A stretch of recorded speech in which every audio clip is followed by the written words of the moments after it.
Assalamualaikum warahmatullahi wabarakatuh. Alhamdulillahirrabbilalamin. Assalatu wassalamu ala ashrafil anbiya'i wal mursalin Sayyidina Muhammadin wa ala alihi wa ashabihi ajma'in wa man tabi'ahum bi ihsanin ila yaumiddin wa alaina ma'hum bi rahmatika ya arhamar rahimin.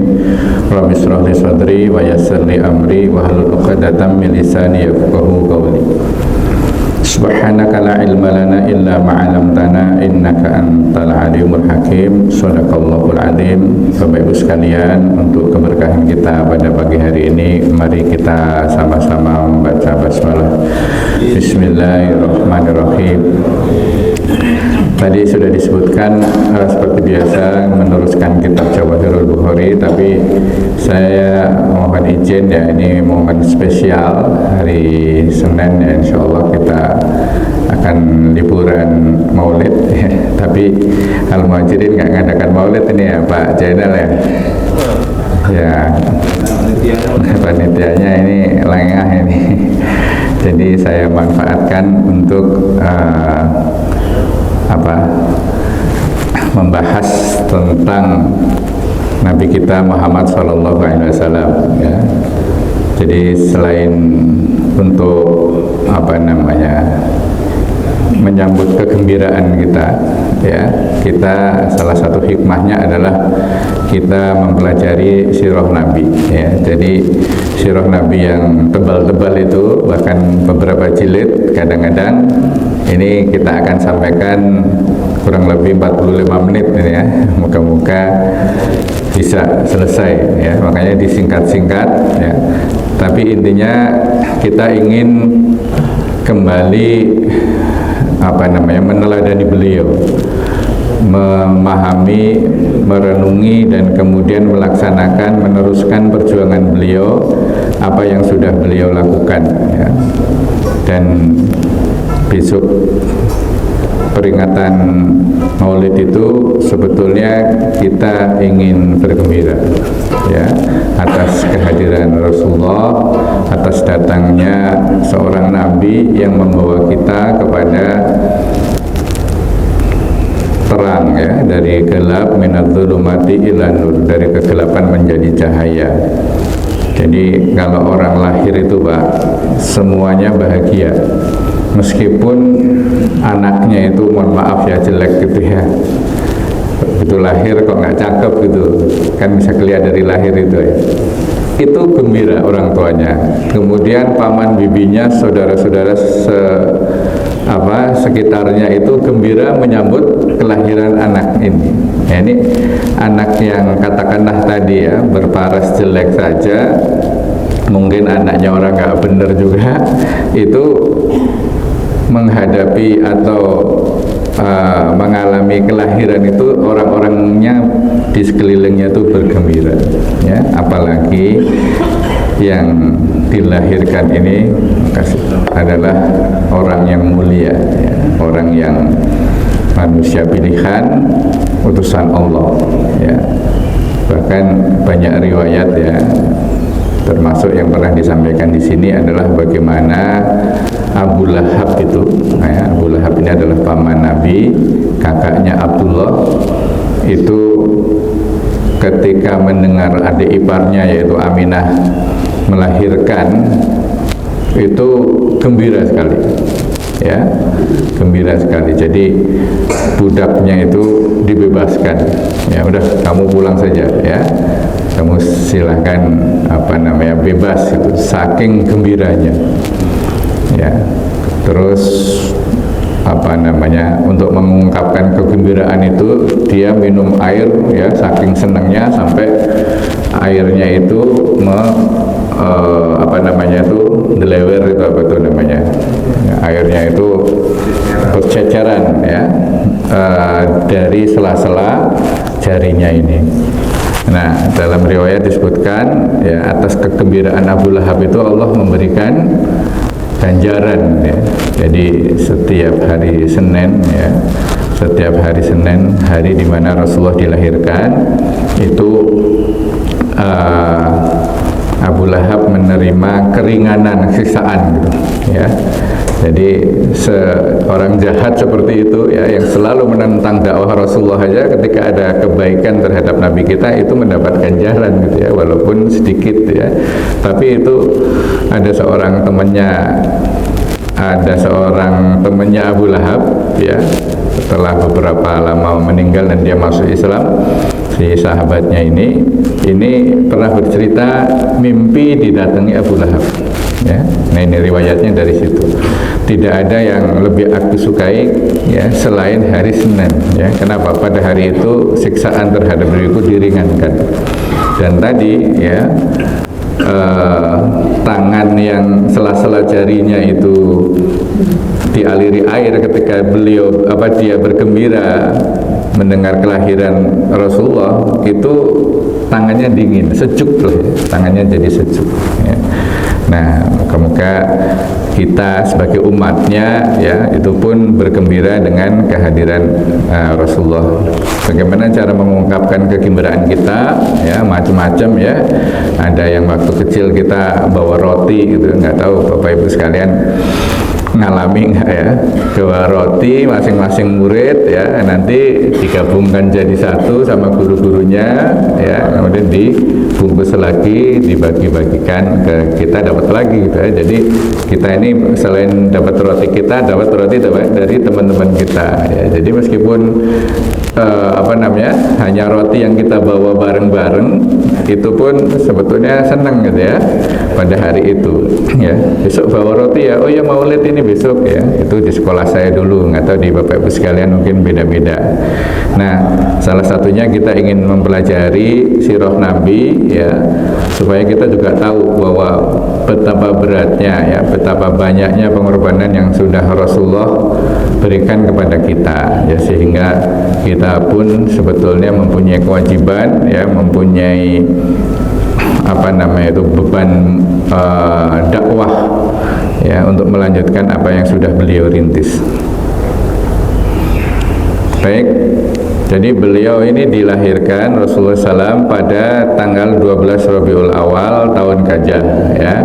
Ini ada di berbagai macam sirah ya, termasuk maulid-maulid yang dibaca itu. Kalau di Indonesia ini yang terkenal ya Maulid Ad-Dibai ya, atau Maulid Barzanji ya, walaupun isinya ada beberapa yang mungkin harus dikoreksi gitu ya.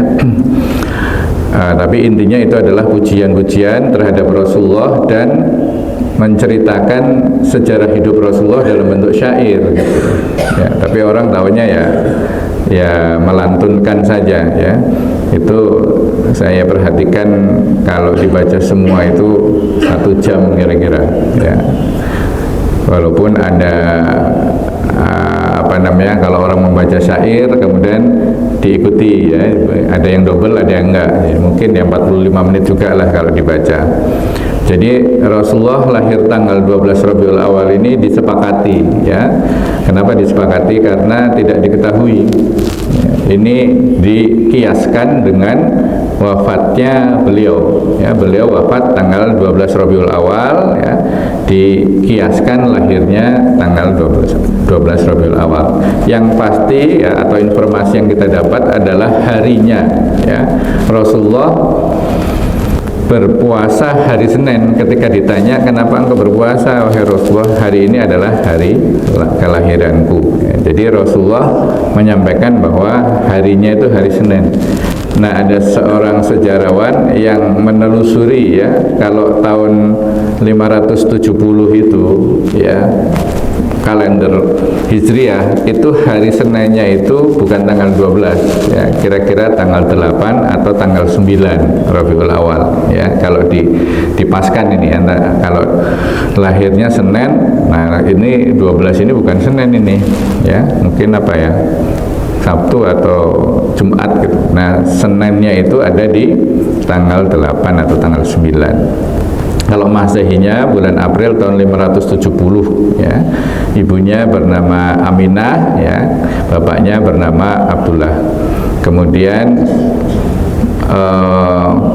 ketika Rasulullah lahir ini orang tuanya yaitu bapaknya itu sudah wafat ya. Jadi 6 bulan sebelum Aminah melahirkan Rasulullah ya, Abdullah wafat ya. Kemudian dia diasuh bersama dengan ibunya, kemudian lahir di Mekah. Dan ketika kelahiran itu kakeknya Abdul Muthalib atau mertuanya Aminah itu sangat senang sekali ya. Jadi membawa bayinya itu ke Ka'bah ya, pada waktu itu ya orang-orang masih banyak menyembah berhala di situ ya. Jadi di situ kayak semacam diberitahukan, ya Allah ya senang sekali atas kehadiran Rasulullah ini. Kemudian diberikan nama Muhammad ya, yang artinya terpuji ya, atau banyak pujian. Dari kata-kata hamada yuhammidu artinya banyak, bukan yang terpuji saja ya. Kalau terpuji itu hamidah, tapi kalau diberikan tasjid ya dari wazan fa'ala itu yang artinya berulang-ulang ya, pujian yang tidak pernah berhenti atau banyak pujian ya. Jadi kalau terpuji saja kadang-kadang dipuji, kadang-kadang enggak gitu. Tapi kalau hamada itu yang akhirnya menjadi kata Muhammad, itu artinya pujian yang berulang-ulang, tidak berhenti atau banyak sekali pujiannya ya. Jadi setelah Rasulullah lahir itu kebiasaan di Arab itu tidak disusui oleh orang tuanya di kota ya, biasanya dibawa ke dusun ya, di kampung yang udaranya bersih ya, dan di sana biasanya diajari dengan tutur kata bahasa Arab yang masih asli ya. Imam Syafi'i ini pernah oleh ibunya ya diminta diasuh oleh suku Baudui pedalaman ya, supaya apa? Supaya bahasa Arabnya itu fasih, dan yang disampaikan itu adalah kata-kata yang masih asli bahasa Arabnya itu ya. Beda kalau yang di kota sudah banyak kalau bahasa kita ini slangnya ya, slangnya lu gue. Kalau yang masih asli ini kan masih sopan gitu ya, saya, anda, kamu gitu. Jadi kenapa dikirim ke dusun? Supaya mendapatkan udara yang bersih. Biasanya orang-orang yang menyusuinya juga air susunya banyak ya. Nah ini biasanya pada waktu musim lahiran ini banyak orang-orang yang dari dusun pergi ke Makkah untuk mendapatkan bayi-bayi ini. Nah salah satunya Halimah ini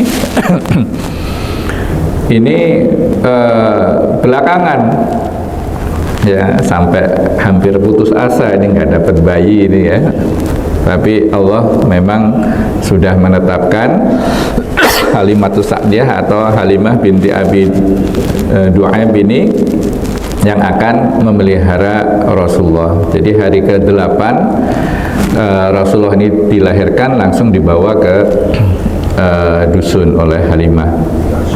Ini sebelum hari ke-8 ini sempat disusui oleh budaknya Abu Lahab ya. Jadi Abu Lahab tadi saking gembiranya membebaskan budak ya, terus menyuruh budak yang lain yang perempuan untuk kamu datang ke Aminah itu disusui bayinya ya. Ini kebiasaan di sana bahwa yang menyusui itu orang lain ya.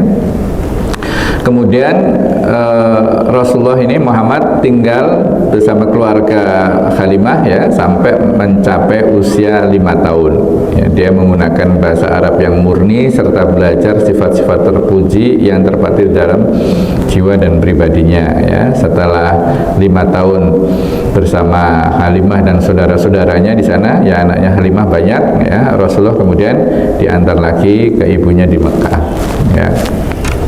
Jadi pembinaan dari awal ini sudah murni ya Rasulullah ini ya, tidak tercampur dengan udara kota yang kotor ya, kemudian juga perbuatan-perbuatan orang yang nggak benar gitu ya. Kalau kita kan sama juga ya, di kota di Jakarta dengan di Weleri itu kan beda itu orang-orangnya ya. Di sana mungkin masih baik-baik menyapa gitu ya Pak, kalau lewat gitu berikan pundi Mas gitu kan, nah, mampir Mas gitu ya. Itu meskipun bahasa basi tapi ya itu membuat guyup kekeluargaan itu ya. Kemudian usia 6 tahun ini ibunya wafat ya. Ketika berziarah ke makam ayahnya ya di Yasrib ya, yang nanti menjadi kota Madinah, Aminah sakit di situ dan kemudian meninggal. Nah, Rasulullah kemudian diasuh oleh kakeknya, yaitu Abdul Muthalib ya. Abdul Muthalib ini kalau tidak salah 2 tahun ya memelihara Rasulullah sampai usia 8 tahun, dan ketika itu beliau sudah sepuh, sudah tua, maka meninggal pada usia 80 tahun ya. Kemudian setelah Rasulullah selesai diasuh oleh kakeknya Abdul Muthalib ya, maka dipelihara atau diasuh oleh pamannya yang bernama Abu Thalib ya. Dan ini dari sinilah ya kisah ini berlangsung lama ya. Rasulullah dari umur 8 tahun sampai kemudian menikah itu bersama Abu Thalib ya. Nah, Rasulullah ini ketika bersama Abu Thalib ya, ketika kecil pertama mengembala domba. Ini sudah disebutkan bahwa semua nabi-nabi ya itu dilatih ya, kepemimpinannya dengan mengembala kambing atau mengembala domba, termasuk Rasulullah sallallahu alaihi wasallam ya. Jadi beliau mengembalakan kambing-kambing dari pamannya ya, dan ketika sudah berusia 12 tahun beliau diajak untuk pergi ke Syam untuk berdagang ya. Jadi orang-orang Mekah ya, orang-orang Quraisy Mekah ini mata pencaharian utamanya adalah berdagang, dan itu merupakan mata pencaharian yang utama dan dibanggakan ya. Sehingga ketika sebagian waktu itu pindah ke Madinah ya, jadi ada profesi yang lain itu dianggap sebelah mata ya. Misalnya bertani ya, bertani itu buat orang-orang mereka itu kayak rendahan gitu ya. Jadi ada suatu kisah Abu Jahal ya. Abu Jahal ini pada waktu perang Badar dibunuh oleh 2 orang anak muda dari Madinah yang dia anak seorang petani ya. Jadi awalnya Abu Jahal meremehkan 2 orang ini. Alah, kamu juga anak petani gitu ya. Tapi kemudian akhirnya dalam perang Badar itu dia dibunuh oleh 2 orang ini. Nah, ini kisahnya juga terkenal. Ada satu momen di mana Rasulullah ketika diajak oleh pamannya pertama kali untuk berdagang ke Syam ya, itu di tengah jalan bertemu dengan seorang pendeta ya yang bernama Bahiro atau Buhairo atau Bahiroh gitu ya. Nah, ini seorang pendeta ya, rahib, tidak dijelaskan apakah Yahudi atau Nasrani ya, tapi kalau di daerah Syam itu biasanya Nasrani ya, di daerah situ ya. Nah, rahib ini melihat tanda-tanda kenabian Rasulullah yang digambarkan di dalam kitab suci mereka, yaitu Injil ya. Di antaranya adalah ketika jalan di padang pasir yang panas terik itu dinaungi dengan awan ya. Jadi Rasulullah itu tidak pernah kepanasan ya, karena ketika berjalan ada awan yang menaungi. Nah, ini tanda-tanda seperti ini disebutkan di dalam kitab Injil. Pendeta Buhairo ini melihat dan kemudian mendatangi paman Nabi ya, dan kemudian meminta jangan jangan berangkat. Ini usia masih 12 tahun ya, masih kecil ya. Dia khawatirnya terjadi apa-apa nanti di Syam gitu, ya. Jadi Abu Thalib disuruh pulang jaga ponakanmu ini ya, karena dia nanti akan menjadi nabi besar. Nah, akhirnya yang pertama ini nggak ikut ya, tapi setelah dewasa Rasulullah ya ikut pamannya ya, mungkin sudah bisa mandiri ya, sudah bisa menjaga diri ya, dan Rasulullah juga beberapa kali mengikuti bela diri ya, termasuk memanah ya, termasuk menggunakan pedang dan sebagainya, gulat itu Rasulullah berlatih bersama teman-temannya, dan itu istilah kita itu memberantas kejahatan pada waktu itu ya. Ada orang jahat ya, itu kemudian dilawan ya, atau dihalau oleh Nabi dan Muhammad kecil pada waktu itu bersama teman-temannya. Nah, ini cerita selama 12 tahun sampai usia 25 tahun beliau bersama Abu Thalib dengan profesinya menjadi pedagang. Ya, ini belum menjadi nabi ya. Setelah jadi nabi beliau tidak lagi berdagang.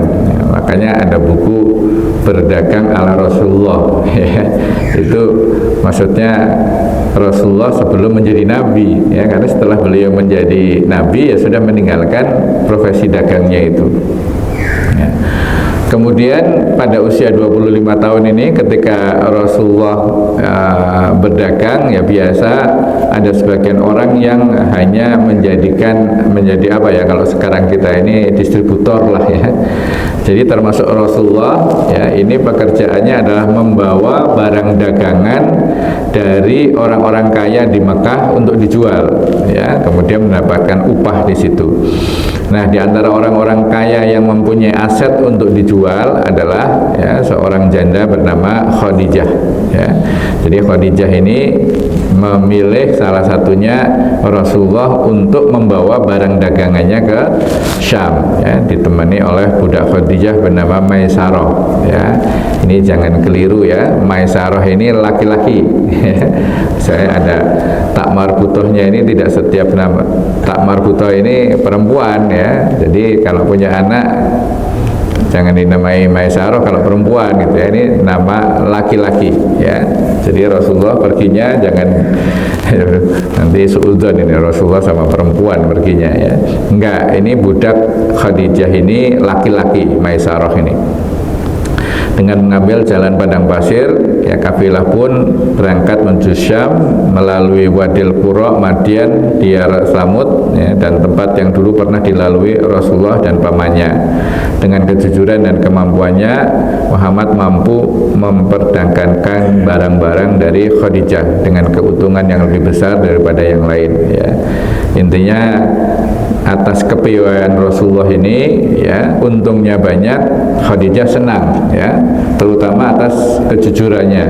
Dan kemudian Rasulullah ya menikah dengan Khadijah ya, karena melihat kecerdasan dan ketinggian budi pekertinya ya. Waktu itu Khadijah sudah berumur 40 tahun ya, dan menikah dengan seorang pemuda ya, istilah kita tuh Pak, perjaka tinting gitu ya, usia 25 tahun ya. Ini juga jangan dianggap sesuatu yang aneh gitu ya. Jadi nikah ini kan salah satunya adalah ada unsur-unsur budaya juga ya.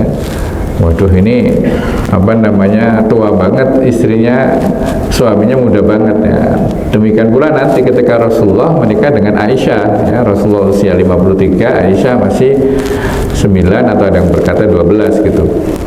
Nah, ini harus melihat kondisi masyarakat pada waktu itu ya, pas atau enggak, cocok atau enggak. Nah, ini sudah terbiasa di masyarakat Arab pada waktu itu ya, menikah dengan usia yang sangat jauh ya. Nah, kalau kita mungkin diomongin itu ya.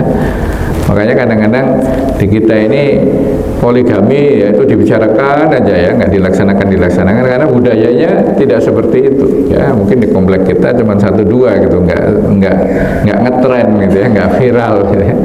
Tapi ada kalanya ya, dulu mungkin kakek kita, buyut kita itu ya, kadang-kadang kita temukan silsilah kita itu ada yang dari istri kedua, ada yang dari istri ketiga ya. Ya zaman-zaman dulu mungkin sebelum tahun 1900-an ya, kakek buyut kita itu terbiasa melakukan poligami ya. Nah ini ada unsur budayanya juga ya, makanya kenapa sekarang pada susah itu ya karena budayanya tidak mendukung gitu ya. Apalagi ada feminisme dan sebagainya gitu ya. Takut istri pertama gitu ya, DKI ya. Nah ini budayanya mendukung ya. Nah kalau kita mempersepsikan di zaman sekarang ya sepertinya ya itu tadi, nanti kalau terjadi zaman sekarang diomongin sama tetangga ini ya, oh istrinya umur 40 tahun gitu ya, udah jadi gosip ya. Tapi kalau dulu enggak ya, itu hal yang biasa. Menjadi suami istri yang harmonis dengan dia nuansa sakinah mawaddah warahmah ya. Di samping Rasulullah mengarungi rumah tangga, beliau pun memikirkan rusaknya moral. Jadi selama bersama Aisyah ini, bersama Khadijah ini ya, beliau sering merenung ya, sering melihat kondisi masyarakatnya, terutama masyarakat Arab jahiliyah, sehingga ketika mendekati usia 40 itu beliau sering bertahanus ya. Bertahanus itu menyendiri ya, nyepi di Gua Hiro untuk tidak terlalu berinteraksi ya, nggak nongkrong-nongkrong ngumpul sama temennya gitu ya. Nah ini biasanya kecenderungan masyarakat jahiliyah itu kalau sudah ngumpul nongkrong minum minuman keras ya, kemudian berkelahi, kemudian ada yang terbunuh. Nah itu hal-hal yang biasa gitu ya. Nah ini Rasulullah mengasingkan diri dari masyarakatnya yang seperti itu, sampai kemudian ya turun wahyu ya. Yang pertama kali yaitu Rasulullah ketika berumur 40 tahun 6 bulan 8 hari kalau dalam perhitungan Masehi ya. Kalau dalam perhitungan Hijriah itu 30 tahun berapa bulan ya, saya lupa ya, tapi lebih harinya itu sama ya, 8 hari ya. Jadi kalau menurut Hijriah itu bukan umur 40 Rasulullah diangkat sebagai Nabi ya, tapi umur 39 ya. Jadi kalau 40 ini sesuai dengan hitungan Masehi atau Syamsiah. Jadi ketika sedang bertahanus, sedang di Gua Hiro ya, berdoa pada Allah ya, masyarakat Arab ini juga sebetulnya mengakui bahwa Tuhannya mereka itu Allah ya. Siapa yang menciptakan alam semesta ini? Allah. Mereka bisa menjawab situ ya. Tapi sehari-hari mereka ada yang menyembah berhala dan kelakuannya seperti itu. Sedangkan Rasulullah tetap dijaga ya, tingkah lakunya, tindak tanduknya ya, tetap dia murni ya menyembah Allah, tapi belum tahu ya agamanya seperti apa. Dan ketika datang ya wahyu pertama ini, Iqra bismi rabbikal ladzi khalaq ya. Mungkin dah kita bahas pada waktu Syama'il Muhammadiyah itu ya. Ketika sedang bertahanus, datanglah malaikat Jibril ya, kemudian mengatakan Iqra ya, bacalah. Kemudian Rasulullah menjawab, ma ana biqari, aku nggak bisa baca gitu. Dan malaikat Jibril tidak membawa buku juga ya, tidak membawa kertas ya. Apa yang dibaca? Terus Iqra ya, ma ana biqari sampai ketiga kali ya. Maka diteruskan malaikat Jibril mengatakan Iqra bismi rabbikal ladzi khalaq khalaqal insana min 'alaq Iqra wa rabbukal akram alladzi 'allama bil Qur'an bil qalam 'allamal insana ma lam ya'lam. Jadi ayat yang pertama turun surat Al-Alaq ini 1 sampai 5 saja ya. Kemudian 6 sampai seterusnya ya, wasjud waqtarib itu sampai akhir ayat itu nanti ya, setelah diselingi berbagai surat-surat yang lain ya. Kemudian Rasulullah sangat ketakutan, pulang ke rumah ya, minta diselimuti oleh istrinya Khadijah itu ya, zalimuni selimuti aku ya. Dan kemudian nanti turun lagi itu ya, surat Al-Muzammil ya, dan Al-Mudassir. Nah setelah itu Rasulullah ya, kalau istilah kita ini ya, sudah mendapatkan SK ya untuk menyebarkan agama Islam. Dan pertama kali selama 3 tahun disebarkan secara sembunyi-sembunyi. Jadi yang pertama kali didakwai adalah istrinya ya, Khadijah adalah orang pertama yang masuk Islam kemudian ponakannya, sepupunya ya, yaitu Ali bin Abi Thalib, kemudian pembantunya Zaid bin Haritha ya. Jadi 3 orang ini yang pertama kali ya. Kemudian baru sahabat-sahabat Rasulullah. Jadi ketika Abu Bakar pulang dari berdagang dari Syam ya, itu melewati bukit ya, di situ melihat ada 3 orang ya sedang melakukan sesuatu ya, itu Rasulullah sedang memimpin sholat istrinya Khadijah dan ponakannya sepupunya Ali bin Abi Thalib ya. Kemudian tanya-tanya ngapain segala macam, akhirnya Abu Bakar adalah sahabatnya yang pertama kali masuk Islam ya. Nah selama 3 tahun ini ya Rasulullah menyampaikan dakwah dengan sembunyi-sembunyi ya. Ada 40 orang yang disebut dengan as-sabiquna awalun ya, ada 3 gelombang ya, dari saudara-saudara orang dekatnya ya, keluarga dekatnya, kemudian sahabat-sahabatnya, dan kemudian ada keluarga yang lebih besar lagi. Nah, dakwah ini kemudian menjadi terang benderang, terang-terangan menyampaikan di muka umum ya setelah 3 tahun ya. Setelah juga diperkuat oleh Umar bin Khattab masuk Islam ya, fasda bima tu'maru wa'arid anil musyrikin ya. Jadi disiarkan secara terang-terangan, tidak lagi sembunyi-sembunyi, tidak lagi dari rumah ke rumah, tapi kemudian langsung ya Rasulullah mengumpulkan ya, termasuk di situ turun surat Lahab itu ya, ketika mengumpulkan klannya ya, ada saudara-saudara satu sukunya itu, Rasulullah menyampaikan dakwah Islam ya. Kemudian pamannya yang hadir di situ Abu Lahab memprotes gitu ya. Ya, apakah hanya seperti ini kamu mengumpulkan kami semua di sini ya? Kemudian turun ya, tabat yada Abi Lahab wa tab gitu. Nah, kemudian setelah dakwah terang-terangan itu ya, Rasulullah mendapatkan tentangan yang sangat keras ya dari kafir Quraisy ya. Kemudian sempat diboikot selama 3 tahun ya. Bahkan yang diboikot ini Bani Hashim dan Abdul Muthalib ya. Jadi sampai akhirnya Rasulullah bersama sahabat-sahabatnya itu tinggal di suatu tempat yang orang-orang itu nggak boleh berinteraksi dengan mereka ya. Siapa yang berinteraksi dengan mereka maka akan hukum ya. Sampai ada sahabat-sahabat saudara-saudaranya yang kasihan ya, ada kuda diisi makanan ya, kemudian kudanya diseblek gitu ya, nah, supaya dia pergi ya, nanti ketemu dengan rombongan Rasulullah itu ya, sampai seperti itu, karena kalau membawakan makanan ketahuan itu bisa dihukum gitu ya. Kemudian umur 49 tahun ini ya, yang disebut dengan Amul Husni ya, tahun kesedihan ya, yaitu wafatnya Siti Khadijah ya, orang yang sangat melindungi Rasulullah, yang mewakafkan hartanya untuk keperluan dakwah ya, sampai mereka semua hidup dengan sederhana, yang tadinya kaya raya ya, itu adalah Khadijah. Nah, itu wafat ya. Nah, pada tahun yang sama pamannya Abu Thalib ya, orang yang sangat melindunginya dari kaum kafir Quraisy sehingga nggak ada yang berani menyentuh beliau ya, itu wafat juga ya. Dan yang membuat sedih itu ya, Abu Thalib tidak sempat mengucapkan syahadat ya. Jadi Rasulullah mengatakan tahun yang paling aku sangat berduka adalah tahun setelah meninggalnya Abu Thalib itu ya, di mana orang-orang yang tadinya tidak berani kepadaku ya akhirnya berani ya. Dan ketika sedang dakwah di Thaif itu ya, menjelang tahun ke-10 itu, beliau dilempari batu dan kotoran unta ya, sehingga terluka.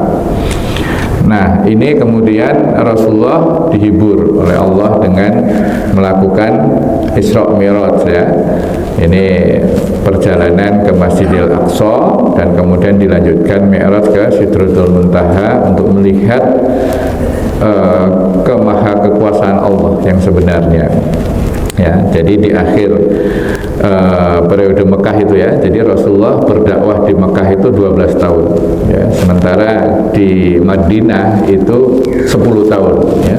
Padahal di Madinah itu mengatur ekonomi ya, mengatur masyarakat, menjadi kepala negara, melakukan peperangan-peperangan yang jumlahnya puluhan gitu ya, ratusan bahkan ya. Itu waktunya sempit ya, 10 tahun. Sementara di Mekah ya, yang beliau ditentang ya, pengikutnya disiksa dan sebagainya, itu 12 tahun ya. Ini menunjukkan bahwa perjuangan untuk menguatkan akidah itu lebih lama ya, lebih berat daripada untuk yang lain-lain ya. Jadi kalau kita mau dakwah, akidah dulu dibenerin gitu ya, sampai kuat. Nah dari situlah ya orang itu akan menjadi muslim yang kafah.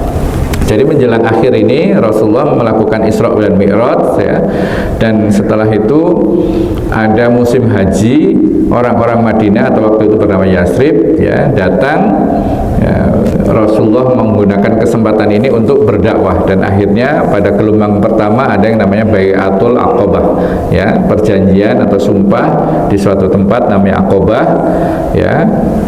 Orang-orang Yasrib berjanji akan melindungi Rasulullah. Kemudian rombongan pulang menyampaikan dakwah. Tahun depannya ya, tahun 622 mereka datang ya, membuat perjanjian Aqabah yang kedua, dan disinilah kemudian diputuskan bahwa sudah Rasulullah hijrah saja ke Madinah atau ke Yasrib ya, dan orang-orang itu yang menolong Rasulullah itu disebut dengan kaum Ansor. Makanya ada kaum Ansor, penduduk asli Madinah yang menolong Rasulullah ya. Yang ditolong adalah Rasulullah dan rombongan dari Makkah ya, yang mengikuti, yang berhijrah atau yang disebut dengan kaum Muhajirin ya. Masjidnya disebut Masjid Muhajirin ya. Nah kemudian usia 53 ya, berarti 12 tahun atau 13 tahun ya, Rasulullah melakukan hijrah, dan yang paling akhir adalah Rasulullah bersama Abu Bakar ya, dan sampai ketika di Kuba ya, jadi sahabat-sahabat itu sedikit demi sedikit itu hijrahnya itu ya, ada yang sembunyi-sembunyi. Kalau Umar ini ya terang-terangan ya, siapa yang mau kehilangan, siapa yang istrinya mau jadi janda, siapa yang anaknya mau jadi yatim piatu ya, silakan halangi saya gitu ya. Maksudnya siapa yang menghalangi saya bunuh gitu ya. Nah Rasulullah bersama Abu Bakar As-Siddiq itu berangkat dari Makkah ke Madinah ya, sempat ada cerita itu ya, dikejar-kejar dan sebagainya, dan sampailah beliau ke suatu desa bernama Kuba ya, di situ mendirikan masjid yang pertama. Sebetulnya sudah ada ya masjidnya, karena para sahabat itu mengajar Islam ya, kaum Muhajirin mengajar Islam kepada orang-orang Ansor itu di masjid tersebut ya. Kemudian dari situ beliau sholat 2 rakaat ya, diteruskan ke Madinah membangun masjid ya, Masjid Nabawi yang sekarang ini kita bisa lihat kemegahannya ya, itu dibangun pas ketika Rasulullah datang ya. Kedatangan bersama para pengikutnya menjadikan umat Islam terbagi 2 kelompok ya. Jadi orang yang datang disebut Al-Muhajirin, orang yang tinggal penduduk asli disebut dengan Ansor. Kemudian Rasulullah mempersaudarakan ya, masing-masing orang dipersaudarakan, ini saudaranya, ini saudaranya, dan masing-masing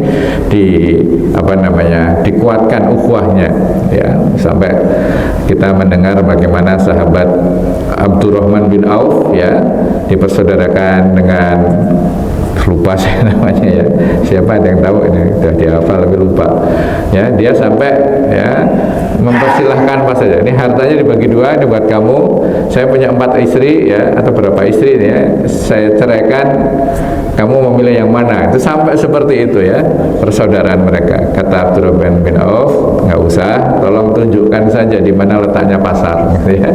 Dan di situ ditunjukkan, dan dari situlah ya akhirnya suatu ketika Abdurrahman bin Auf justru menguasai pasar itu dari orang-orang Yahudi ya.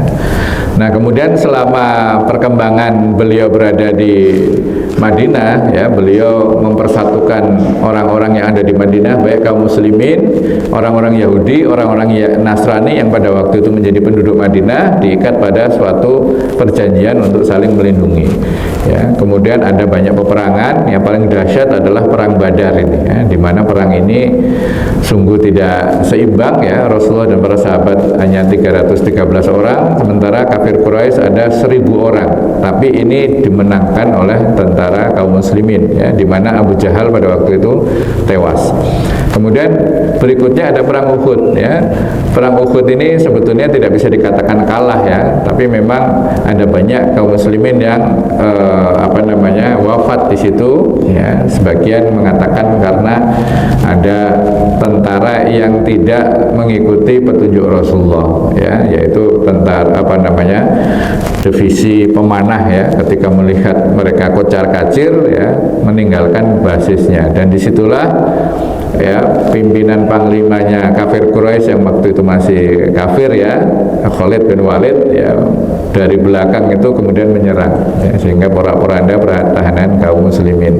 Terus ada perang Khandaq dan sebagainya, ada banyak peperangan, ya. Rasulullah itu ada 25 peperangan yang beliau ikuti, ya. Ada namanya Ghazwah, ada namanya Sariyah, ya. Ghazwah adalah peperangan yang Rasulullah sendiri memimpin, ya, dan yang terjadi peperangan benar-benar itu ada 9, ya. Ada perang Badar, perang Uhud, perang Khandaq, perang Hunain, ya, perang Tabuk, yaitu Rasulullah memimpin dan langsung berperang, ya. Tapi ada juga yang berperang didatangi musuhnya nggak datang, ya.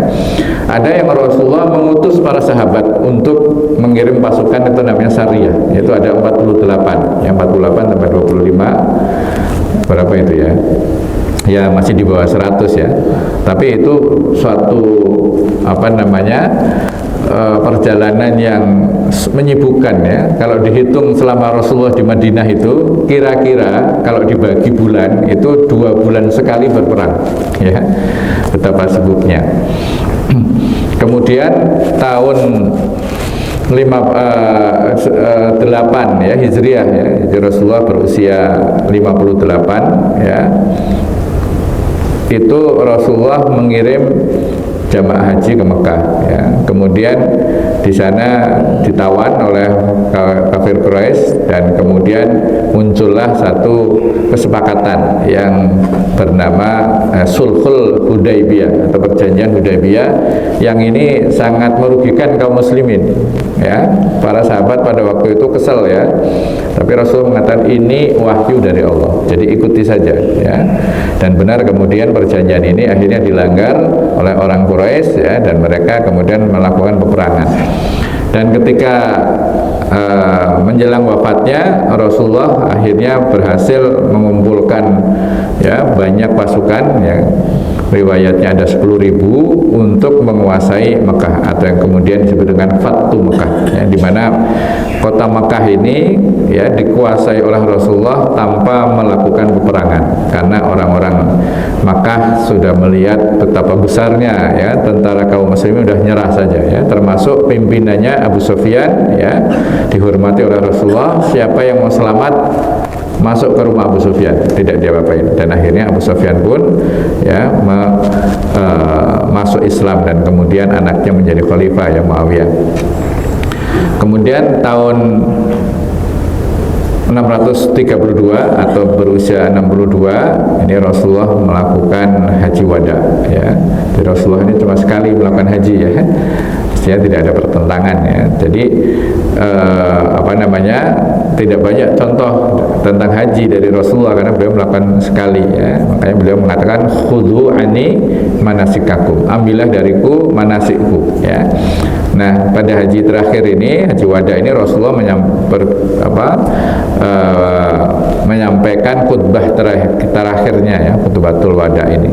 Dan disitulah turun ayat Al-Maidah ayat 3, al-yauma akmaltu lakum dinakum, ya, pada hari ini aku sempurnakan agama. Ini para sahabat bergembira, ya, kecuali Abu Bakar As-Siddiq. Kenapa? Oh, ini berarti sebentar lagi Rasulullah mau wafat gitu kan, karena sudah sempurna. Kalau para sahabat yang lain melihatnya, oh agamanya sudah sempurna. Ya. Dan terakhir Rasulullah wafat tahun umur 63, ya, wafat di rumah Siti Aisyah setelah berapa hari kemarin ya kita bahas itu ya, kalau nggak salah dari hari Jumat ya, meninggal hari Rabu atau Kamis itu ya. Jadi kira-kira ada 5 hari beliau sakit berada di rumah Aisyah dan wafat di pangkuannya ya. Dan ini menunjukkan bahwa Aisyah ini yang nanti akan meneruskan ya hadis-hadis yang nanti dibawakan beliau. Baik, itu sekilas perjalanan dari Nabi kita Muhammad SAW ya. Semoga dari yang singkat ini kita bisa membuka-buka lagi ya. Banyak buku sirah di sini ya.